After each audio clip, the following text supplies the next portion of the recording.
Kathleen আর আমি ভূমধ্য সাগরের পার ধরে 40 কিলোমিটার পশ্চিমের দিকে যাই, যেখানে রয়েছে বহু মন্দিরের এক বিশাল কম্পাউন্ড,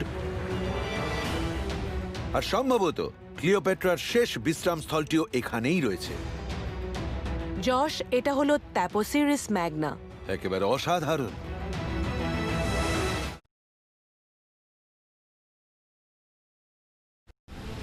ক্লিওপেট্রার হারানো সমাধি খুঁজতে এসে আমি আর্কিওলজিস্ট ক্যাথলিন মার্টিনেজের সাথে প্রকাণ্ড এক প্রাচীন কমপ্লেক্সের ভগ্নাবশেষে ঢুকেছি। এটাই আপনার অফিস? হ্যাঁ। খুব সুন্দর ভিউ। হ্যাঁ, আর এখান থেকে পুরো কমপ্লেক্সটা পরিষ্কার দেখা যায়। সত্যি, এখান থেকে স্ট্রাকচারগুলো সুন্দর দেখা যাচ্ছে। এগুলো সব মন্দির ছিল। হ্যাঁ। ক্যাথলিন আর ওনার টিম এখানে প্রচন্ড পরিশ্রম করছেন। ওনারা এখানে 14টা পাথরের ভিত খুঁজে পেয়েছেন, যেগুলোর ওপর এক সময় 14 জন টলেমি ফেরোর মূর্তি দাঁড় করানো ছিল। আইসিসের ছেলে হোরাসের মন্দিরও খুঁজে পেয়েছেন ওসাইরিস টেম্পলের পথে। কিন্তু ক্লিওপেট্রার প্রিয় আইসিসের নিজের মন্দিরটা কোথায়? ক্যাথলিন আমাকে এই তাপসিরাসে যে একটা বিরাট মন্দির ছিল তার প্রমাণ দেখাতে নিয়ে যান। অসাধারণ! উপাসনা করার উপযুক্ত আইসিসের মূর্তি তো এখানে আছেই, তার সঙ্গে গুরুত্ব বোঝানোর জন্য খোদাই করা কিছু লেখাও দেখতে পাই। তাহলে এই সাইটটার সাথে দেবী আইসিসের সত্যি একটা সম্পর্ক ছিল। হ্যাঁ। ক্লিওপেট্রার প্রিয় দেবী আইসিসের একটি মন্দিরের অস্তিত্ব থাকায় ক্যাথলিনের বিশ্বাস এখানেই ওনার সমাধিটা রয়েছে। আপনি নিশ্চিত যে এখানেই ক্লিওপেট্রা আছেন? হ্যাঁ, আমি নিশ্চিত। 100%? হ্যাঁ। নিঃসন্দেহে? কোনো সন্দেহ নেই। আপনার এই আত্মবিশ্বাসটা দারুণ। আচ্ছা, এখানে থাকলে কোথায় আছেন? চলুন খুঁজে বের করা যাক। আচ্ছা, এতটাই সহজ? সহজ নয়, কিন্তু চেষ্টা করলে পাওয়া যাবে। আচ্ছা চলুন তাহলে খুঁজে বার করি। ক্যাথলিনের দল খনন কাজ চালিয়ে কয়েক ডজন সমাধিক্ষেত্র ও সুড়ঙ্গ আবিষ্কার করেছে, যেগুলো সব কমপ্লেক্সের মাটির নিচে রয়েছে।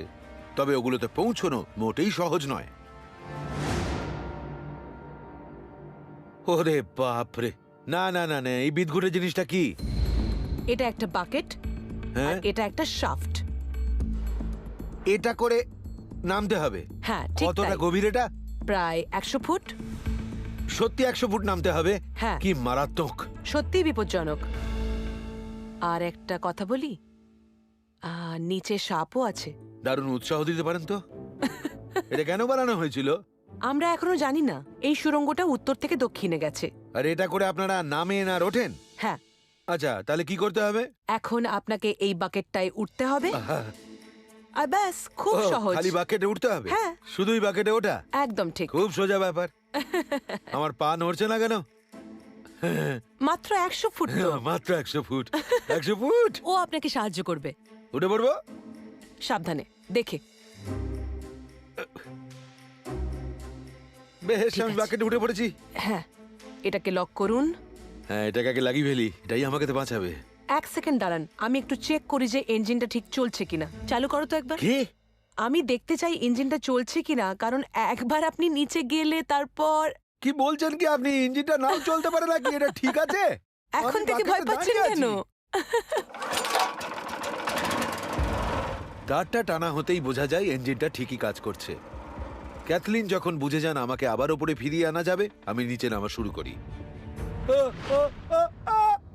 কি? এটা 1 ফুট 1 ফুট করে নামে। হা কপাল, হাসছি। ওরে বাবারে, খুব একটা স্মুথ রাইড নয়। ওরে বাবারে, নামছি।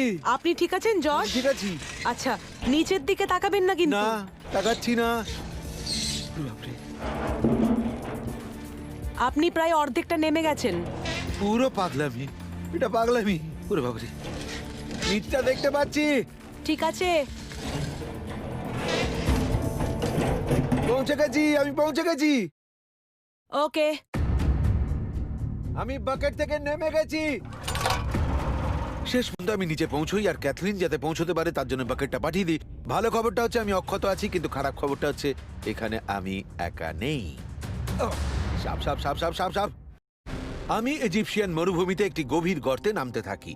প্রায় পৌঁছে গেছি। আমি খুঁজতে এসেছি ক্লিওপেট্রার সমাধি। নেমে গেছি। ওকে। আমি বাকেট থেকে নেমে গেছি। যখন আমি আশা করছিলাম নীল নদীর রানী এখানে স্বয়ং আছেন, তখন আমি অন্য কিছু দেখা পাই। সাপ সাপ সাপ সাপ সাপ। এটা ক্লিওপেট্রার প্রিয় সাপগুলোর একটা না হলেও এটা কিন্তু বিষধর সাপ। সৌভাগ্যবশত আমাকে কামড়াবার আগেই ওটা চলে যায়। আরো সাপ আছে কিনা যখন খুঁজে দেখছি, আর্কিওলজিস্ট ক্যাথলিন মার্টিনেজ নিজে বাকেটটায় উঠে পড়েন আর ওটা ওনাকে ক্রমশ নিচে নিয়ে আসে। High high. যে সাপ কিন্তু এখানে সত্যিই আছে। কোথায়? আপনার পিছনে দেওয়ালের একটা ফাটলের মধ্যে ঢুকে গেছে। ও, সাবধানে কাজ করতে হবে আমাদের। আবহাওয়া এখনো বেশ গরম, সেই জন্যই এখানে এত সাপ ঘোরাফেরা করছে। কাজেই চোখ কান খোলা রাখবেন। হ্যাঁ। আচ্ছা, আপনি আগে যান, চলুন। ক্যাথলিন আমাকে পথ দেখিয়ে নিয়ে চলেন। একটু পরেই আমরা একটা বড় চেম্বারে পৌঁছই, যেখানে ওনার টিম এখন খনন কার্য চালাচ্ছে, আর আশা করি এখানে ক্লিওপেট্রা সংক্রান্ত কোনো প্রমাণ খুঁজে পাবে। এটা কি কোনো পাত্র? হ্যাঁ, দেখুন একবার। ও, খুব সুন্দর। হ্যান্ডেলের একটা অংশ। হ্যাঁ। এটা দেখুন। বালির নিচে আরো কি কি আছে কেউ জানে না। আমাকে একটু হেল্প করবেন? হ্যাঁ।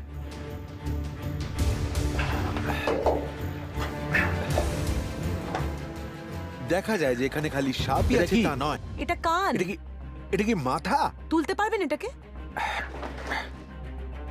আরে এটা তো স্ফিংসের মাথা। এটা স্ফিংস? হ্যাঁ। এটা স্ফিংসের মাথা? কি কাণ্ড রে ভাই, দেখুন একবার। এটা কান। হ্যাঁ। আর এটা হচ্ছে হেডড্রেসের অংশ। ঠিক তাই। মুখটা এখানে ছিল। হ্যাঁ, বাটালি দিয়ে কেউ কেটেছে। আর এটা আরেকটা কান। হ্যাঁ। আরে বাপ! প্রাচীন ইজিপ্টের স্ফিংসের মূর্তি রাজাদের সমাধি ও পবিত্র স্থানগুলোকে পাহারা দিত। তাহলে এই স্ফিংসটা কি ক্লিওপ্যাট্রার সমাধি মন্দির পাহারা দিত?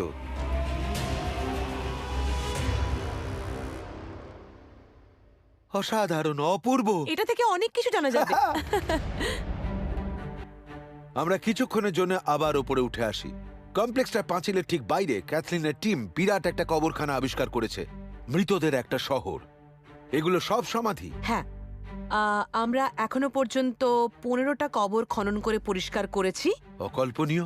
আর এইটা নিয়ে আমরা এই মুহূর্তে কাজ করছি। বাহ! হো! এটা ক্যাথলিনের শেষ আবিষ্কার।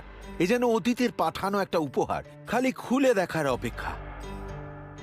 আমরা এবার এই সমাধিটা খুলবো আর তারপর দেখব ভেতরে কি রয়েছে। ঠিক আছে, শুরু করা যাক। ভেতরে ঢোকার রাস্তায় যে পাথরগুলো ছিল সেগুলো সাবধানে আমরা সরিয়ে ফেলি। যে সমাধিকক্ষ ফেরোদের আমল থেকে বন্ধ পড়ে আছে তাতে যে কোনো কিছু থাকতে পারে। এর ভিতরে এমনকি ক্লিওপ্যাট্রার কবরও পাওয়া যেতে পারে।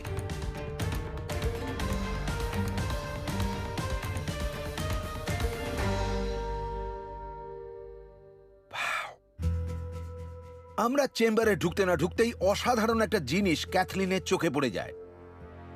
এটা একবার দেখো। একটা বন্ধ করা চেম্বার। দারুণ। এরকম সিল করা চেম্বার কি অনেক দেখা যায়? না, এটা একদম আলাদা। আর দেখুন, এখানে কোবরার ছবি আছে, যার মানে এটা ক্লিওপ্যাট্রার সময়ের।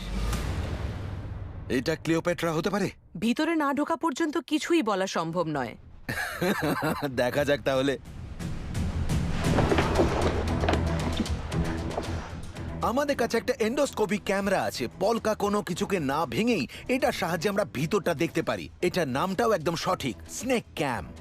এর ভিতর দিয়ে চলে যা। ক্যামেরাটা ঢুকিয়ে দিয়েছি। এটা দেখো, এটা কি কোনো পাত্র? হ্যাঁ। সমাধিস্তম্ভের পাত্র? হ্যাঁ। আর ওই পেছন দিকে ওটা কি? ভালো করে দেখতে পাচ্ছি না। ওটা ওটা একটা খুলি। হ্যাঁ, মানুষের খুলি। ইজিপ্টের আলেকজান্ড্রিয়ার কাছের একটি খনন ক্ষেত্রে আর্কিওলজিস্ট ক্যাথলিন মার্টিনেজ আর আমি এইমাত্র প্রাচীন একটা সমাধি কক্ষ খুলেছি। তারপর একটা হাইটেক ক্যামেরা আমরা খুব সাবধানে ওটার ভিতরে পাঠিয়েছি। দেখে মনে হচ্ছে ওটা একটা খুলি। বালিতে পোঁতা আছে, দেখুন। এটা একটা মানুষের খুলি। হ্যাঁ। ভাবতেই পারছি না। এবার কি করব? আমাদের এই ব্লকগুলো সরাতে হবে, তারপর দেখতে হবে আর খনন করতে হবে। হ্যাঁ, ভেতরে যেতে হবে।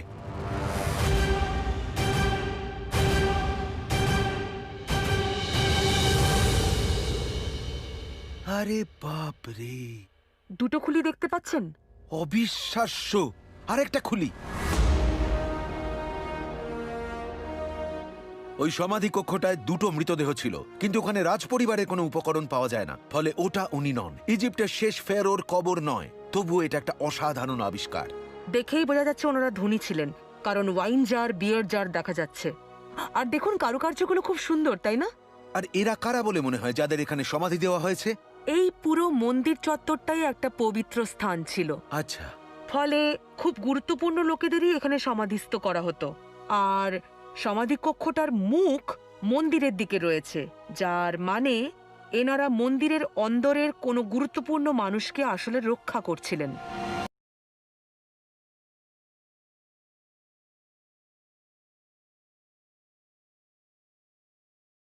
ওনাকে খুঁজে পাওয়াটা এত গুরুত্বপূর্ণ কেন মনে হয়? কারণ ক্লিওপ্যাট্রা ছিলেন প্রাচীন ইজিপ্টের শেষ অধ্যায়। উনি ছিলেন ইতিহাসের সবথেকে অসাধারণ মহিলাদের একজন। প্রাচীন ইজিপশিয়ানরা তাদের সমাধির মাধ্যমে তাদের কথা আমাদের বলেন, ফলে ক্লিওপ্যাট্রার সমাধির ভেতরে ঢোকা মানে বলতে পারেন তার সঙ্গেই দেখা করা। এই সমাধিই সবকিছু বলে দেয়। আশা করি আপনি ওনার ওই গল্পটা শুনতে পারবেন। শুধু সময়ের অপেক্ষা। এই আত্মবিশ্বাসটা অসাধারণ। ক্যাথলিন, অনেক ধন্যবাদ আপনাকে। অসাধারণ অভিজ্ঞতা হলো আমার। ট্যাপো সিরিজ খনন কাজ সবে শুরু হয়েছে। আমার মনে হচ্ছে খুব তাড়াতাড়ি আমি আবার এখানে আসব, আশা করি কোনো বিরাট খবর পাওয়ার পর। এর মধ্যে আমাকে কিন্তু রানী নেফারটিটির ব্যাপারে কোনো বড় খবর পাওয়ার জন্য আর অপেক্ষা করে থাকতে হচ্ছে না। ইজিপশিয়ান মিউজিয়ামের মামিটার ফরেন্সিক রিকনস্ট্রাকশন ইতিমধ্যেই শেষ হয়ে গেছে। ওটার সাথে যদি নেফারটিটির প্রাচীন মূর্তিগুলোর মিল পাওয়া যায়, আমরা হয়তো বড় একটা আবিষ্কার করে ফেলতে পারবো। সেই কারণে আমি ইজিপ্টকে বিদায় জানাই আর রেজাল্টটা দেখতে উড়ে যাই, যেটা ফ্রান্সের প্যারিসে আমার জন্য অপেক্ষা করছে। Quand Paris est à l'eau, cap sur le dos, parapluie ouvert. Paris. আলোর এই শহরটা যেন ধুলোয় ঢাকা গিজার মরুভূমি থেকে কয়েক লক্ষ কিলোমিটার দূরের একটা জায়গা। আর আমি এখন চলেছি শহরের অন্য প্রান্তে ইজিপ্টোলজিস্ট এইডেন ডাডসনের সাথে দেখা করতে। এইডেন, হাই জশ, কেমন আছেন? ভালো। আপনি আসায় ভালো লাগছে। আমারও ভালো লাগছে। কাজ কেমন চলছে? খুব খারাপ নয়। ইজিপ্টে যখন দেখা হয়েছিল তার থেকে অবশ্যই একটু আলাদা। একটু ঠান্ডা বেশি, কিন্তু ইউরোপে তো এমনই হওয়ার কথা। হ্যাঁ। আপনি কি রেজাল্টটা দেখতে খুবই আগ্রহী? হ্যাঁ, অবশ্যই। মানে আমি তো আর ধৈর্য ধরতে পারছি তাহলে না। চলুন। চলুন ওখানে গিয়ে দেখা যাক। হ্যাঁ, কাছেই ছিল এটেলিয়ে ডেনেসের দরজা, যে স্টুডিওতে আমাদের মামিটার রিকনস্ট্রাক্ট করা হয়েছে। আসতে পারি? হ্যালো, এলিজাবেথ, আমি যশ। আলাপ করে ভালো লাগলো। আমার- এলিজাবেথ, ইনি আমারও এডেন। ভালো লাগলো। এডেন। এলিজাবেথ, এই জায়গাটা না সত্যি দারুণ। আমার স্টুডিওতে আসার জন্য ধন্যবাদ। এটাই আমার কাজের জায়গা, যেখানে আমি রিপ্রোডাকশনের কাজগুলো করে থাকি। এলিজাবেথ ডেনেস পৃথিবীর সেরা একজন রিকনস্ট্রাকশন আর্টিস্ট। ওনার স্টুডিওতে রয়েছে প্রচুর খুলি, প্লাস্টার মডেল, শরীরের নানা অঙ্গ প্রত্যঙ্গ আর অসাধারণ সব ভাস্কর্য। অনেকটা যেন ওয়েস্ট ওয়ার্ল্ডের আঁতুর ঘর। তাহলে আমি আর এইডেন কায়রোতে মামিটার যে ডেটাগুলো সংগ্রহ করেছিলাম সেগুলো নিয়ে কি করা হলো? আপনাদের সংগ্রহ করা ডেটাগুলো কলোরাডোর একটা ফেসিলিটিতে পাঠানো হয়। ওগুলো দিয়ে একটা 3 ডাইমেনশন মডেল বানানো হয়েছে। 3D সিস্টেমস হচ্ছে অত্যাধুনিক প্রযুক্তির প্রিন্টেড মডেলের লিডার। আমরা ইজিপশিয়ান মিউজিয়ামে যে সর্বাঙ্গীন ফেসিয়াল ম্যাপ নিয়েছিলাম তা গ্রহণ করে রেজিনের কয়েক শত লেয়ারের সাহায্যে মামিটার মাথার হুবহু একটা ডুপ্লিকেট বানায়। আর এটা ওনারা বানিয়েছেন। এইটা, হ্যাঁ, ও দেখুন, এটা একেবারে কায়রোর মামিটার মাথার হুবহু নকল। এটা একটু তুলে দেখবো? হ্যাঁ নিশ্চয়ই। ওয়াও, দেখুন একবার, মানে সত্যি একেবারে অসাধারণ। টিকারের মামিটার সমস্ত ডিটেল এতে রয়েছে। মুখের ভেতর লিনেন গুঁজে দেওয়াটা সুন্দর হয়েছে, তবে র্যাপিং এর কিছু অংশ মুখে এখনো লেগে আছে। দেখতে পাচ্ছেন? ওয়াও, তাহলে আমরা এখন এটাকে ভালো করে পরীক্ষা করতে পারবো, দেখতে পারবো, যা আসল মামিটা নিয়ে করা যেত না। মামিটাকে যেন বক্সের বাইরে নিয়ে আসতে পেরেছি। তাহলে এলিজাবেথ, আমরা এই অসাধারণ মডেলটা পেয়েছি। এবার আপনি ঠিক কি করে এই মুখটা রিকনস্ট্রাক্ট করবেন একটু বলবেন? এই কাজটা খুব জটিল। প্রথমে আমি খুলিটাকে রেডি করেছিলাম আর চোয়ালটা কেটে ফেলি, যাতে ঠিকভাবে রিসেট করতে পারি। আমি একজন ইনস্টিটিউট অফ ক্রিমিনোলজির ফরেন্সিক প্যালিওপ্যাথোলজিস্টকে সাথে নিয়ে কাজটা করেছি। আমরা চেষ্টা করেছি পেশি ও চামড়া ঠিক কেমন ছিল সেটা বুঝতে। এই মার্কারগুলো নরম টিস্যুগুলোর গভীরতা বোঝাচ্ছে। নরম টিস্যুগুলোর গাইড ম্যাপ পেয়ে যাওয়ার পরে এলিজাবেথ প্রিন্ট করা খুলিটার উপরে মাটির প্রলেপ লাগানো শুরু করেন। মার্কারগুলো অনুযায়ী ওটার শেপটা ধীরে ধীরে ফুটিয়ে তোলেন। এটা হয়ে গেলে মাটির ওপরে উনি সিলিকন ঢেলে দেন, তারপরে ওটা থেকে প্লাস্টারের একটা ছাঁচ তৈরি করে ফেলেন। ধীরে ধীরে সিলিকনের একটা আবক্ষ মূর্তি বেরিয়ে আসে। এলিজাবেথ তারপর মডেলটাকে জীবন্ত করে তোলার জন্য খুব সাবধানে চামড়ার রংটা ফুটিয়ে তোলেন। এই রিকনস্ট্রাক্টের কাজটা করতে আপনার কতটা সময় লেগেছে? এটা করতে প্রায় 500 ঘন্টা লেগেছে। 500 ঘন্টা? ওয়াও! আপনারা এবার ফাইনাল রেজাল্টটা দেখতে চান? হ্যাঁ, নিশ্চয়ই। অবশ্যই দেখতে চাই। আসুন। প্লিজ চলুন।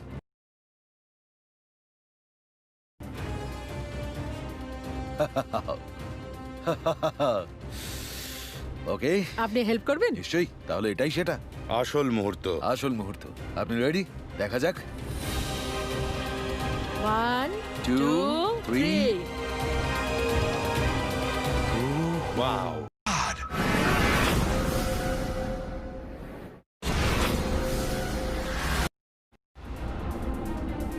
আসল মুহূর্তটা অবশেষে চলে আসে।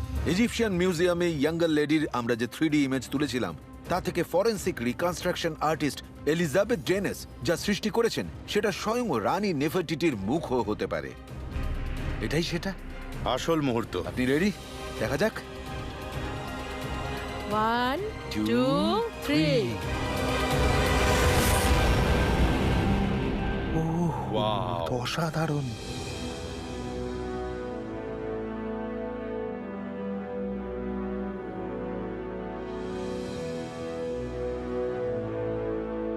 একবার দেখুন, সত্যি অপূর্ব।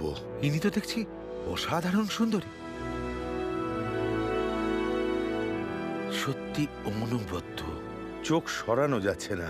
এ যেন মুহূর্তে অতীতে ফিরে যাওয়া, অতীতের কাউকে আলোয় ফিরিয়ে আনা। এটা তো যেন একেবারে জলজান্ত মানুষ। কেবল একটা প্রশ্নই বাকি থাকছে, এই মুখটা কি নেফারটিটির? বোন স্ট্রাকচারটা যদি দেখেন আর নিচের বেসিক ফর্ম যেমন দেখছি, এটাকে ঐতিহাসিক ছবিগুলোর মতোই লাগছে। আমার কাছে কয়েকটা ছবি আছে।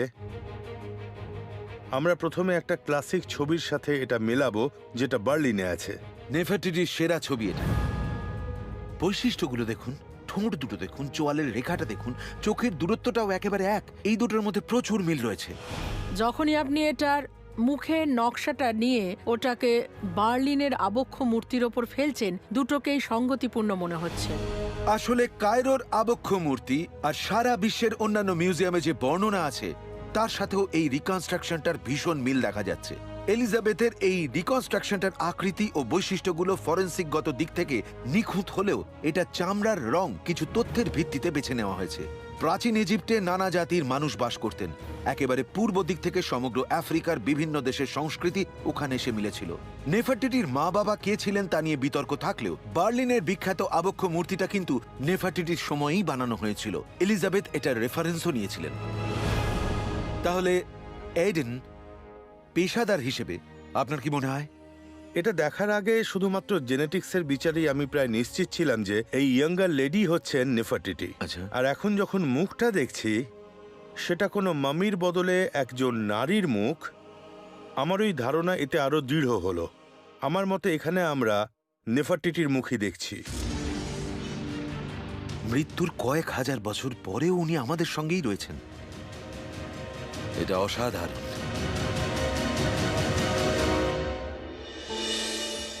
ইজিপ্টের যে সমস্ত কাহিনী 5000 বছরেরও বেশি সময় ধরে স্থায়ী হয়ে আছে সেগুলো আসলে এই রহস্যময় দেশের বুক চিড়ে বয়ে চলা নীল নদের থেকেও দীর্ঘ এবং গভীর। কিন্তু এখানকার মরুভূমি ও জলপথে কয়েক সপ্তাহ ঘুরে বেড়াবার পর আমি এখন বুঝতে পারছি এখনো পর্যন্ত আমরা এই দেশের কাহিনীর অর্ধেকটাই জানতে পেরেছি। বাকি অর্ধেকটা হচ্ছে ইজিপ্টের মহান নারীদের কাহিনী, যা আসলে দীর্ঘদিন ধরে মাটির গভীরে চাপা পড়ে আছে। আজ ইজিপ্টের অন্যান্য রহস্যের পাশাপাশি এই সব কাহিনীও কঠোর পরিশ্রম করে এক্সপ্লোরাররা মাটি খুঁড়ে বের করে আনার চেষ্টা করছেন। আমি দেখেছি খাফরে আর রামেসিসের পাশাপাশি হ্যাটশেপসুটের নামও ইতিহাসের মহান স্থাপত্য নির্মাতা হিসেবে রয়ে গেছে। আর আমি জেনেছি ক্লিওপ্যাট্রা একজন নায়কের মতোই শহীদের মৃত্যুবরণ করেছিলেন, যদিও ওনার রূপে মুগ্ধ পুরুষরাই ওনাকে নিজেদের দখলে রাখতে চেয়েছিলেন। আর আমি জেনেছি নেফারটিটি দীর্ঘকাল ধরে যার রূপের কথাই খালি শোনা গেছে, উনি আসলে একজন ফেরো হিসেবে ইজিপ্ট শাসন করেছিলেন।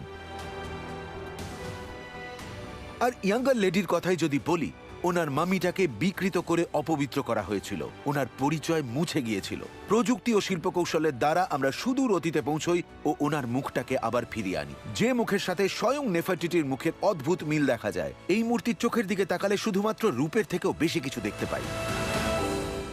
আমরা দেখি সত্যিকারের এক জটিল ও শক্তিশালী মানুষকে, যিনি ছিলেন ইজিপ্টের একজন মহীয়সী নারী।